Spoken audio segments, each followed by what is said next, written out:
7 days to mastering your mental game, day 2. Welcome back. Now, before we dive into today's topic, yes, you guys can relax. I'm gonna put those concerns that you're having to bed. I know there were lots of crosses on your thought tracker sheet.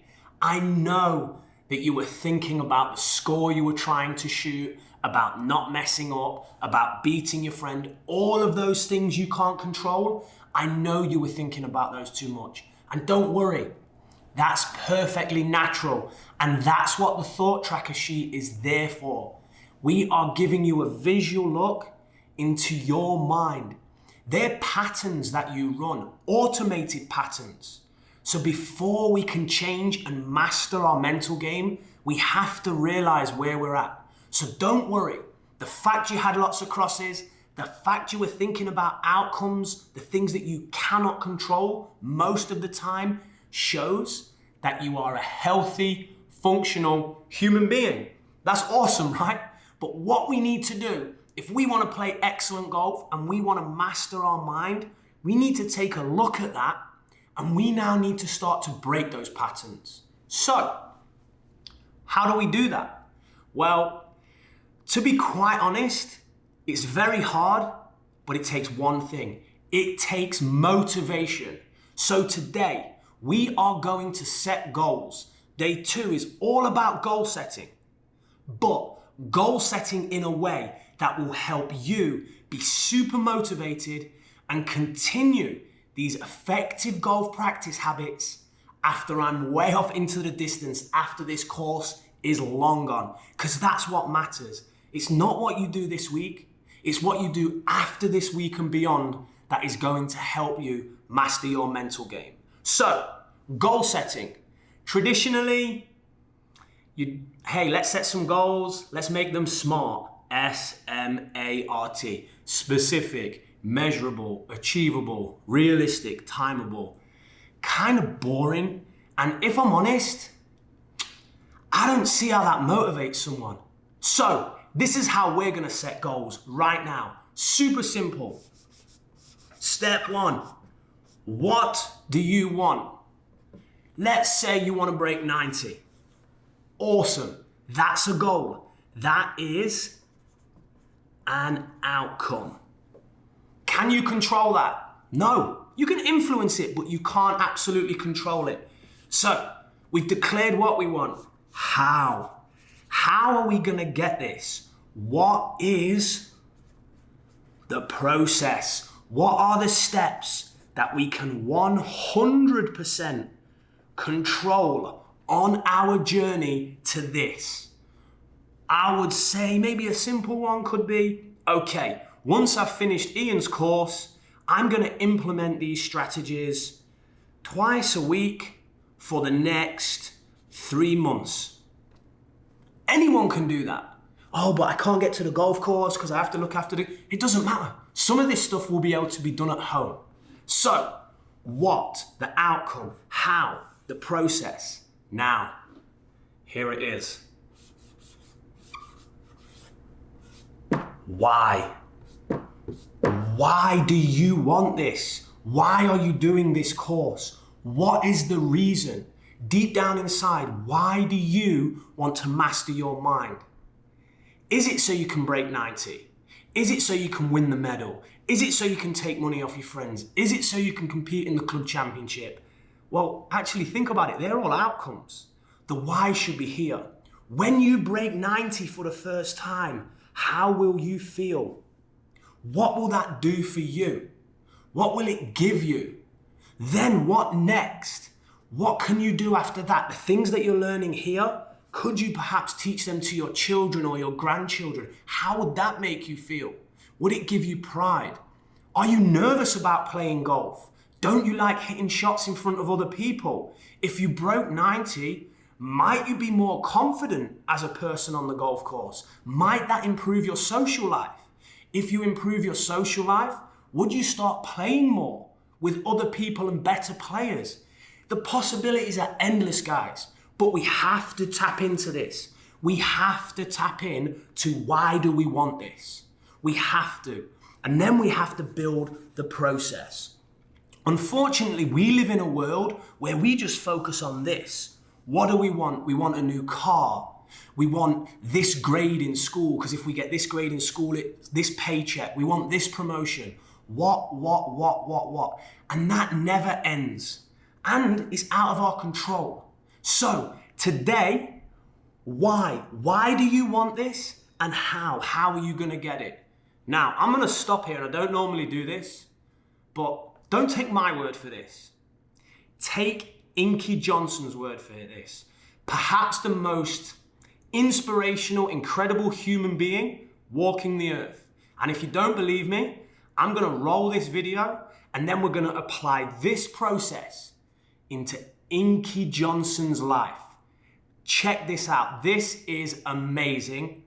And if you want it to be, this is going to be the most important module, not only in this 7 days to mastering your mental game, but maybe in any course that you'll do, because this transcends the boundaries of golf. So pay close attention to this, concentrate, come back to me, and then we're going to go through the goal setting process. Please enjoy this video. Life-changing. Every day I'm chasing something different. Every day the way I operate is totally different, and it's not about the product for me as much as it is about the process. And what I mean about the process saved my life. You see, my mother had me when she was 15 years old, right? Over on the east side of Atlanta, we came up in this neighborhood by the name of Kirkwood, drug dealer on every corner, gang members in the neighborhood, 2-bedroom home, 14 people, used to sleep on the floor. Got the opportunity to sleep in the bed one time out of the week. It was 6 of us in the bed, 3 at the foot, 3 at the head. And I came up with this dream pretty quick. I said, man, I want to go to the NFL, because I had 8 uncles in that house, all 8 of which are still going in and out of prison. And so pretty quick, I said, man, I want to go to the NFL. So I went to my big cousin Tamar one night. I said, man, listen, I want to go to the NFL. And so we got to work for this thing. So the thing we're going to do every night, we're going to be patient. We're going to engage in consistent action. Every night, we're going to race light pole to light pole with no shoes. So every night we would get out in the street, race light pole to light pole. One night, a coach came down the street. He signed me and my cousins up for organized sports, right? First time being in organized sports. We get in organized sports. The thing was, after practice, everybody would leave to go home. And I always had to sit on the bench and wait on my mother because she worked at Wendy's. And so when my mother would show up in the park, it would be about 10 o'clock, 10:30 at night. So I'm sitting there, and when my mother would pull up, she drove an old Buick Regal, hubcaps off the car, seats torn up, the car was all beat up. And she would pull up in the park 10:30 at night. I would jump off the bench. I would sprint over to my mother. I would say, Mom, if you don't mind, can you please sit back in your car and turn on your car lights? I have to do some extra drills. I have to go to the NFL. So you would never have to work another day in your life. And I knew my mother was tired. And every night, my mother would sit back in that car, and those car lights would hit that field. And he had a 7-year-old kid doing backpedaling drills, running sprints, running laps, chasing his dream to go to the NFL. But just beyond those car lights, I could always connect with my mother's eyes, so it made me dig a little bit deeper. It made me push myself a little bit further. It made me work a little bit harder. It created a certain level of sweat equity in what I was doing. It created a certain level of pride in what I was doing. You know why people quit? People don't have pride in what they do. You know why people stop? They're selfish, and it's just about them. But when you have a bigger purpose to why you're doing what you're doing, and you want to honor the sacrifices that others have made for you, it's nothing for you to keep going when you hit adversity. If every decision and choice you make is just about you, at a certain point, you're going to hit something that's a lot tougher than you, and it's going to make you quit because you don't have a driving force for why you do what you do. But when I got up to the University of Tennessee, it was simple. It was simple for me to give everything I had. My freshman year, I played special teams. My sophomore season, I broke the starting lineup, had a really strong sophomore season. The summer heading into my junior year, I still remember the day where I was sitting in our film room, and I was watching film on the California Bears. My defensive backs coach, Larry Slade, came in the room. He said, Inky, I got some good news for you. I dropped the clicker. I said, what is it? He said, man, you're a projected top 30 draft pick, son. He said, all you have to do is play the next 10 football games. You're an automatic multimillionaire. I went out of the room. I called my mother and my grandmother on the three-way. I said, after this season, there will be no more struggling. I said, we would never miss another meal. I said, we would never experience another Christmas where we had to stand on the side of the curb and just be grateful. And I hung it up. First football game, I went out, played great, got an interception, shut Cal down. Second game, we were playing against Air Force, got late in the game, fourth quarter, guy dropped back, he threw the ball to a receiver coming down my sideline. Me and the guy, we went head on. As soon as I hit the guy, I felt as if every breath in my body left.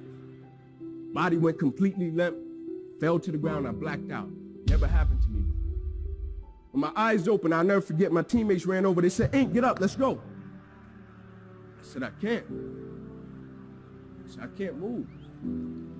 He said, what do you mean you can't move? You're out lockdown corner, man. We need you. Let's go.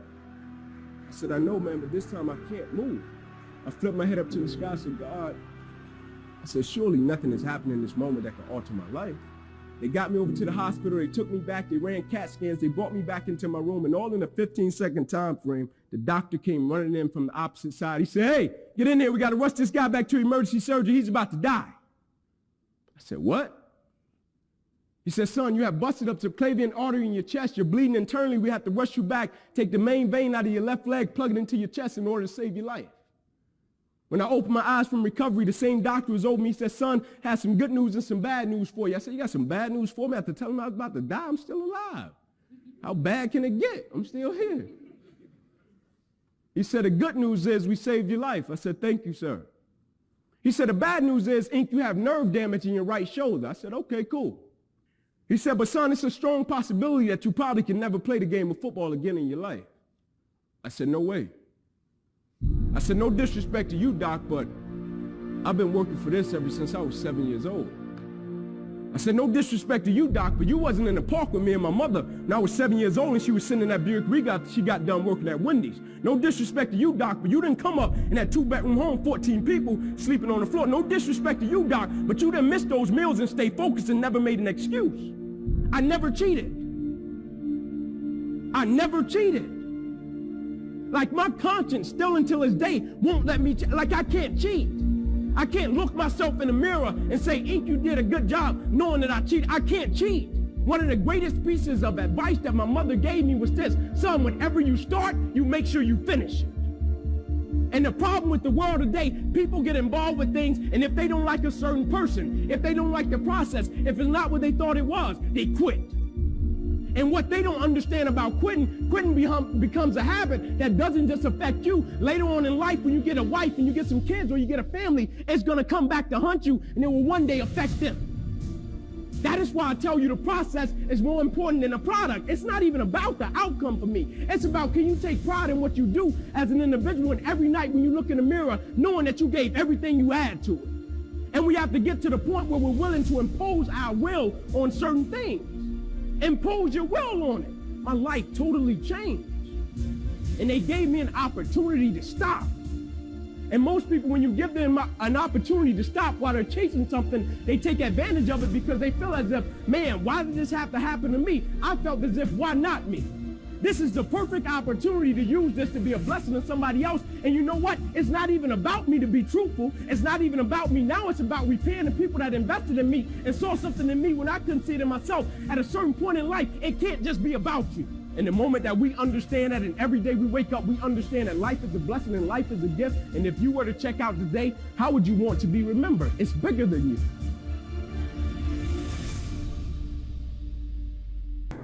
There we have it. Inky Johnson, absolute game changer. One of my life goals is to be able to spend 5 minutes in his company.